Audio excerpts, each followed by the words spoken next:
Please subscribe to Facetv Africa and turn the notification on. Facetv Africa, ẹ jọ̀ọ́, subscribe, hete. Facetv was Swoby.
Ohun ojú rí ẹ̀mí ò lè sọ. Ọba tó sọ dòní tí wọ́n fi wá lọ́pẹ́ yẹ fún ẹ̀rọ kì í ṣàgbára tàbí òkun ló mú ẹ wá nínú ogun nínú ìjà nínú ìlara ní inú ọ̀tẹ̀ nínú ìlà ìlọ ni wọ́n gòkè lójoojúmọ́ ọ̀nà yìí làwọn tó ju ẹ̀ gbà tó lè jásíkú fún wọn ọ̀nà yìí ni wọ́n náà gbà tó padà já sọ́pẹ́ fún ẹ arábàmbí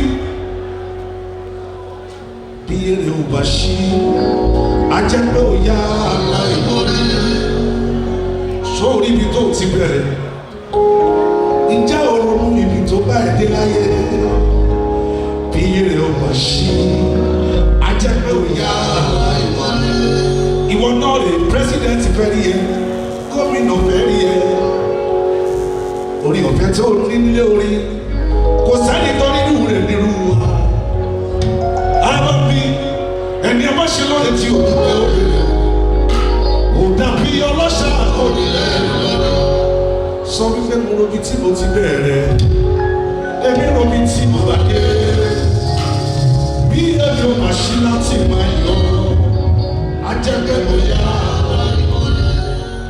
ìgbà kan rí wọ́n ṣe kó ti tán fún ẹni ẹni ọlọ́run mi ò ló ṣe lógo ó ti ṣe ẹ lóko torí pé ó ti yàn alábàámi o àná bí kan ni wọ́n jẹ́ nílé orin. I love you so much. Thank you. I appreciate you. I celebrate glory.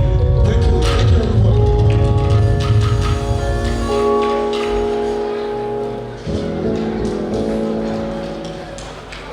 Thank you. I appreciate it.